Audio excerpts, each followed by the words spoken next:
Bonjour la famille, j'espère que vous allez tous très bien. NTCH, un sur votre écran les gars. On va parler de Xavi qui démissionne de son poste d'entraîneur au FC Barcelone. Et voilà, c'est pas trop tôt parce qu'il y a eu tellement de débats de la part du FC Barcelone. Xavi qui sort par la grande porte, faut le dire. Parce qu'on a vu des gars qui étaient dans ce club-là, tout le monde voyait que ça n'allait pas et eux-mêmes voyaient que ça n'allait pas. Ils ne voulaient pas partir, ils sont restés. Exemple, ils sont restés jusqu'à ce qu'on les vire en fait. Un gars comme Koeman. Koeman, il était là, ça n'allait pas, on se faisait taper, on se faisait... Tout le monde, Rayo Vallecano qui faisait le jeu contre nous, c'était chaud. On voyait que ça n'allait pas. Dans les résultats comme dans le jeu, il est resté jusqu'à ce qu'il soit limogé. La même chose pour, comment il s'appelle, Enerson Valverde aussi. Ça n'allait pas, il n'y avait plus de jeu, le jeu était à dormir et tout. Mais Enerson Valverde, on a eu des trophées avec lui et surtout qu'on dominait le Real, ça c'est sûr.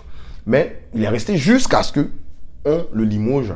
Et il y a eu d'autres coachs qui ont fait ça, qui sont restés jusqu'à ce qu'on les limoge, jusqu'à ce que, Sétienne, il n'a même pas duré, même de toute façon. Et aujourd'hui, Xavi qui fait la différence parce que lui, c'est un enfant du club. Donc, il voit que ça ne fonctionne pas. Hein, et puis il part. Déjà, il faut revenir sur le 5-3 qu'on prend. Depuis 1962, si je ne me trompe pas, le Barça n'a pas pris 5 buts à la maison. Non. Non. Ça c'est honteux en fait. C'est honteux parce qu'on est mené, on revient au score 3-2. Voilà. On s'est dit, c'est fini. C'est fini. On va boucler, c'est fermé et tout. Le match, il est gagné d'avance. C'est pas Lewandowski qui est en train de faire par là avec Eric Bailly là-bas. On ne sait pas. Les gars reviennent au score. 3 buts partout.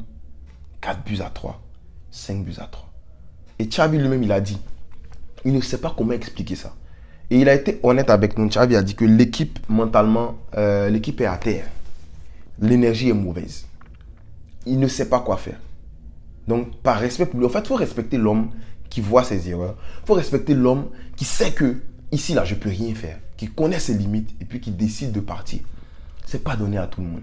C'est pas donné à tout le monde. De l'autre côté, Klopp, il a dit ça, ça fait même pas 24 heures. Ça faisait même pas 24 heures qu'il a annoncé qu'il partait. Xavi a fait la même chose.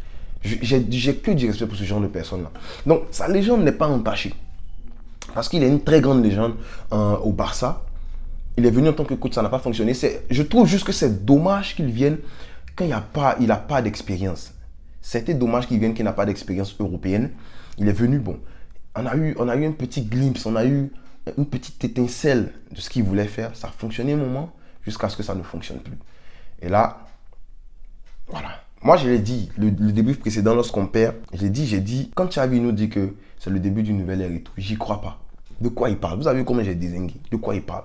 Et là, la réalité rattrape. C'est pas le début d'une nouvelle ère. C'est la fin. En fait, c'est compliqué. Là, on a une équipe qui sera... L'équipe n'est pas claquée, mais l'équipe est mentalement à terre. On a des arguments.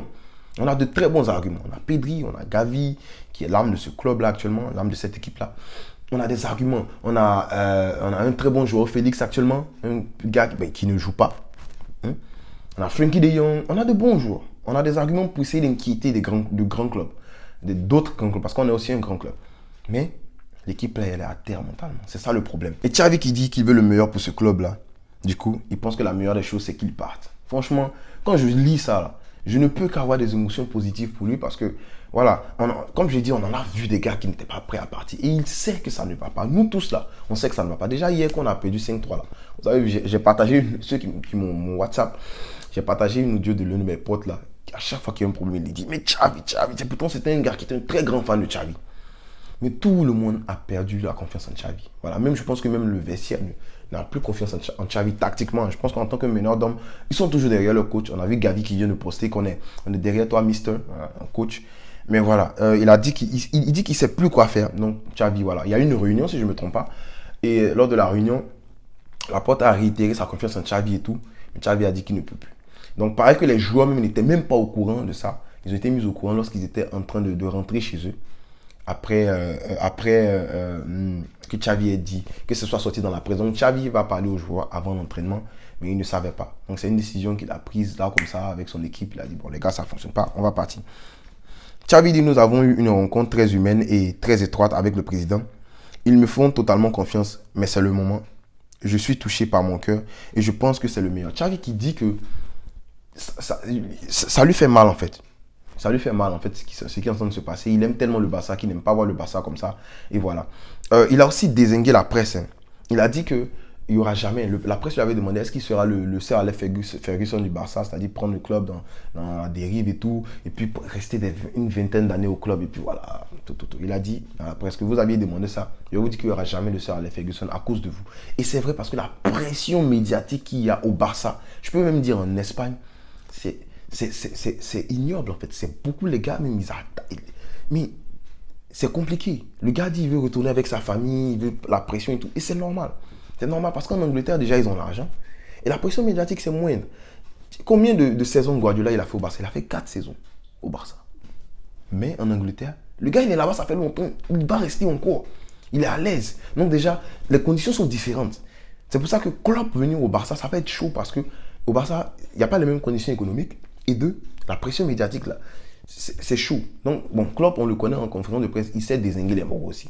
Donc, peut-être que vu qu'il a plus d'expérience, il saura quoi faire. Bon, il est sûrement de parler comme si Klopp acceptait de venir. Mais vous comprenez ce que je veux dire? Parce qu'en Espagne, c'est chaud. Et Xavi même, il a dit que la presse, là, les gars fatiguent. Xavi qui dit le sentiment d'être entraîneur du Barça est cruel, désagréable. Il y a beaucoup de manque de respect. L'énergie diminue et cela vous affecte jusqu'à ce que cela vous amène à cette décision.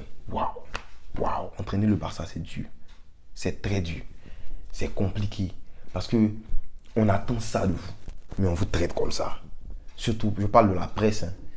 C'est lourd hein, ce qu'il est en train de dire là. J'espère que vous voyez de quoi je parle. Et voilà donc la déclaration que je cherchais. C'est arrivé à tous les entraîneurs qui sont passés par ce club. Il est impossible qu'il y ait un Alex Ferguson au Barça. Comme je vous ai dit, la presse vous rabaisse tellement. La presse vous met tellement de pression comparé en Angleterre.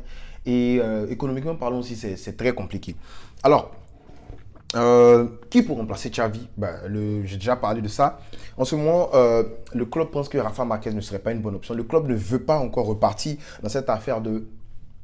C'est de quoi je parle, dans cette affaire de coach sans expérience, coach sans grande expérience en fait, parce que le Barça est un grand club. Ce n'est pas chez nous que les coachs vont venir tester les stratégies, bien tester quoi. On veut des coachs qui sont déjà aguerris, qui vont venir et puis qui vont dire bon ça c'est ça, voilà comment on va faire et tout. Il n'y a pas de nom sur la table, mais celui de Jürgen Klopp est celui qui est le plus présent dans l'esprit de ceux qui doivent prendre la décision selon Rack One. Alors ça va être compliqué parce que Klopp, il veut prendre une pause après. Je pense qu'il veut prendre une année, ça sent l'année sabbatique. Et Xavi va partir après la saison. Du coup, ça sera très compliqué de prendre un mec comme ça. Alors, moi, j'ai des questions que je me pose actuellement. C'est très possible que le départ de Xavi, là, bon, le fait qu'il annonce son départ là maintenant, il est en train de déjà décompresser tout le monde. Il est en train de relever la pression des épaules des joueurs. Parce que là, les joueurs vont jouer décontractés. Maintenant, bon, de toute façon, le coach, il s'en va. Le coach a mis la pression sur lui. Il dit, bon, c'est ma faute, je m'en vais. Donc, les joueurs pourront être décontractés, jouer décontractés. Ça pourrait envoyer à quelque chose en fin de saison. Je ne dis pas qu'on va remporter une coupe, mais moi, c'est plus c'est ce scénario-là que j'ai en tête. Je ne dis pas qu'on va remporter une coupe pour la Liga, mais je pense certainement, bon, il n'y a que 2 titres, la Ligue des Champions qui est... C'est moins compliqué que la Liga. La Liga, c'est très improbable. La Ligue des Champions, ça se joue... tu vas rencontrer de très grands clubs. Mais ça se joue à ça. Ça se joue à des petits détails. Mais nous, on sait qu'actuellement, dans les détails, on est très mauvais. Voilà, on est très mauvais. On peut mener 3-0 et puis perdre 5-3 à la fin.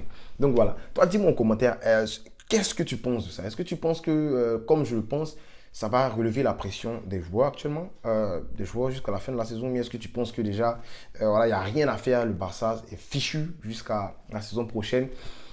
Dis-moi, qui est-ce que tu vois en tant que coach actuellement pour remplacer Xavi en fait à la fin de la saison prochaine? Parce qu'il faut que le coach il arrive vite pour préparer ses joueurs, pour préparer sa saison. Il va devoir venir, il va devoir demander des joueurs, il va devoir demander des départs et tout. Il y a plein de remaniements à faire. Franchement, je n'avais pas envie de passer par là. C'est pour ça que j'espère donc que le coach qui va venir, ça sera au long terme. C'est pour ça que je veux Klopp. Demandez-lui pardon. Laissez la presse loin de lui pendant un moment. Je ne sais pas comment vous les arranger, mais il faut un coach qui va être là pour le long terme. Je ne suis pas un nouveau gars qui va venir faire 2 ans, on va remanier encore l'équipe à son image et tout. Non. Donc dis-moi ça en commentaire. Puis je serai content de lire ton commentaire et bien sûr de te répondre. On ne cessera jamais de le dire malgré la débâcle, malgré les défaites et tout. Visca et le Barça.